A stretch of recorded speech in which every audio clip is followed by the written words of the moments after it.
સમાચાર ગીર સોમનાથથી, જ્યાં તંત્રના પાપે શાળાના વિદ્યાર્થીઓનો જીવ જોખમમાં મુકાયો છે। ઉનાના વાસોજ ગામની પ્રાથમિક શાળામાં પોપડા પડતા બાળકો ઇજાગ્રસ્ત થયા છે। ઘટનામાં 10 બાળકો ઇજાગ્રસ્ત થયા છે।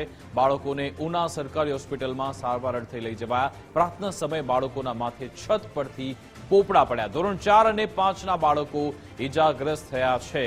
તો જર્જરી શાળાઓને કારણે હવે બાળકોને ભોગવવાનો વારો આવ્યો છે। તેમને અહીંયા પરેશાની ભોગવવાનો વારો આવ્યો, કારણ કે અહીંયા શાળાની મરામત કરવામાં નથી આવી અને પછી અંતે પોપડા ખર્યા અને બાળકોના જીવ જોખમમાં મુકાયા છે। એક સાથે 10 બાળકો ઇજાગ્રસ્ત થયા છે। અમારે પ્રાર્થના બોલતા હતા ને તે આ વસ્તુ એક ના આવે તે માથે પડી। કેટલા જણા લાગ્યું બેટા? મને ઓલાને નાના ભાઈ ને નર્સની હા, કેમ પડવાનું કારણ કેમ ડીજે વગાડતું હતું ને એ છે ને તે ધક્કા લાવ્યો ને તે। તો ગીર સોમનાથની આ શાળાનો બનાવ ઉના સરકારી હોસ્પિટલમાં અત્યારે બાળકોની સારવાર અર્થે લઈ જવામાં આવ્યા। સવાલ એ છે કે ખબર છે કે આ શાળા જર્જરિત છે, તો એ ક્લાસરૂમમાં બાળકોને કેમ બેસાડવામાં આવ્યા? ત્યાં અન્ય બીજી કોઈ વ્યવસ્થા કરવામાં કેમ ના આવી? સંવાદદાતા ભાવેશ ફોનલાઈન પર જોડાઈ ગયા છે, તેમની સાથે વાત કરીએ। ભાવેશ, આ કેટલા સમયથી શાળા જર્જરિત હતી અને અત્યારે બાળકોની સ્થિતિ કેવી છે?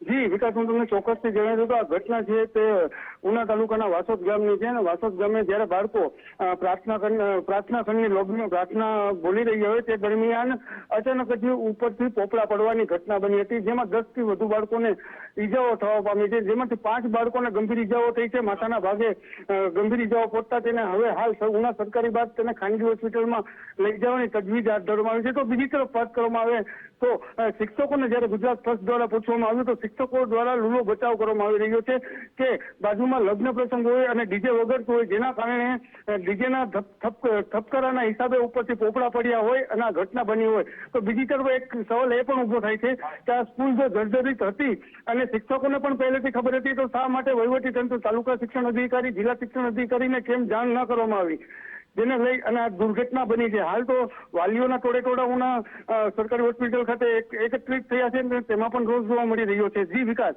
બિલકુલ, આભાર ભાવેશ અમારી સાથે જોડવા બદલ। એક વાલી આપણી સાથે ફોનલાઈન પર જોડાઈ ગયા છે, ધીરુભાઈ। આપનું ગુજરાત ફર્સ્ટમાં સ્વાગત છે। ધીરુભાઈ, શું આપના બાળક પણ અહીંયા હતા અને પછી તેમને ઈજા પહોંચી છે આ ઘટનામાં? હા સર, ત્યાં પ્રાર્થના ખંડમાં બેઠેલા હતા અને કઈક લોબીમાંથી પોપડા પડ્યા છે તો અસર થઈ છે। 4-5 ટાંકા આવ્યા છે મારા ભત્રીજાને, ને બીજા છોકરાને 1-2 ટાંકા આવ્યા છે, બીજા છોકરાને નોર્મલ છે। શિક્ષણ અધિકારી અને પ્રિન્સિપાલ અને એસએમસી ની ઘોર બેદરકારીના કારણે સાહેબ આ ઘટના બની છે। ખરેખર સાહેબ આની ઉપર કાર્યવાહી અને સરકારશ્રીને પણ રજૂઆત કરવી અમારી ફરજ છે કે તાત્કાલિક ધોરણે તેમની ઉપર કાર્યવાહી કરવામાં આવે। બિલકુલ, આપ ત્યાં આવતા જતા હશો, એમના પરિવારના લોકો ત્યાં પહોંચતા હશે। કેટલા સમયથી આ સમસ્યા છે, જર્જરિત શાળા છે આ રીતે? સાહેબ ઘણા સમયથી સર્જિત હાલતમાં શાળા છે કે કોઈ ડીજે વાગવાથી સાહેબ એટલી કોઈ દુર્ઘટના ન બને સાહેબ, પણ સર્જિત હાલતમાં હોય તો જ સાહેબ હવે મોટી દુર્ઘટના બને। બિલકુલ બિલકુલ, આભાર ધીરુભાઈ અમારી સાથે જોડાવા બદલ, વાતચીત કરવા બદલ। અહીંયાના આચાર્ય અરવિંદભાઈ ફોનલાઈન પર જોડાઈ ગયા છે, તેમની સાથે વાત કરીએ। અરવિંદભાઈ, કેમ આ બાળકોને ભોગવવાનો વારો આવે શિક્ષણ અહીંયાના તંત્રના પાપે? હવે આપણે બધું ચેક કરાયેલું છે એન્જિનિયર જોડે અને બધું ઓકે હતું જો, અને હજી પણ વ્યવસ્થિત જ દેખાય, પણ અંદર નીકળી ગયું હતું એ દેખાયું નથી, ઉપર તિરાડ બિરાડ કઈ હતું નહીં। અચ્છા, તો અચાનક પોપડા પડી ગયા અને 10 બાળકો ઇજાગ્રસ્ત થઈ ગયા? સાંભળો મારી વાત, હું ત્યાં જ બેસતા હતા, શિક્ષકો ત્યાં જ બેસે બિલકુલ એની નીચે, બરોબર, અને કઈ એકાદું ગાબડું પડેલું હોય તો આપણે કોઈ ના બેસાડીએ, ચલો બેઠી જાઓ, આમ છે એને કાઢી નાખીએ, પણ એવું કશું હતું નહીં, 0% હતું નહીં। આ કઈ રીતે થયું એ આશ્ચર્યની વાત છે। તમે છેલ્લે ક્યારે તપાસ કરાઈ? તમે કીધું કે મેં તપાસ કરાવી છે। એ હમણાં મહિના પહેલા ટીઆરપી ને જેમને કામ સોંપ્યું છે એમનો માણસ ને હું 3 જણ આખી બિલ્ડિંગ બધું ચેક કર્યું છે। અચ્છા, 1 મહિનામાં પહેલા તપાસ કરી હતી છતાં પણ જો આ ઘટના બને, એનો મતલબ કે તપાસ બરાબર થઈ નથી, એ સાબિત થાય છે?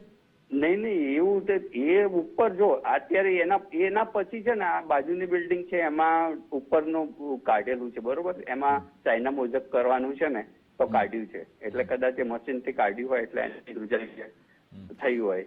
અમારા સંવાદદાતાએ આપના શિક્ષકો સાથે વાતચીત કરી, એમનું કહેવું છે કે બાજુમાં ડીજે વાગતું હતું એટલે પોપડા ખરી ગયા, એટલે અહીંયા નબળું એ બાંધકામ હતું કે ડીજે વાગવાથી પોપડા ખરી ગયા. ભાઈ એ શક્ય છે, એનાથી રોજ વાગતું હોય તો થોડું થોડું થયું હોય, બરોબર. અત્યારે ડીજે જ વાગતું હતું જો પડ્યું ત્યારે, સમજો જોર જોરથી. તો એનો મતલબ કે બાંધકામ નબળું હતું, ત્યાં એ જર્જરી થઈ ગયો છે તો જ પોપડા પડે, એ સિવાય તો પડે નહીં સાહેબ. તો એ જવાબદારી સાહેબ આપની અંતર્ગત આવે છે. શું આપે રજૂઆત કરી હતી કે આ રીતની જો તમારા ધ્યાનમાં, તમે તો કહી રહ્યા છો કે અમારા ધ્યાનમાં આવ્યું જ નથી, તો એમાં તમારી ખામી છે, તમે કદાચ બરાબર તપાસ કરાવડાવી હોત તો આ ઘટના આજે ના બની હોત.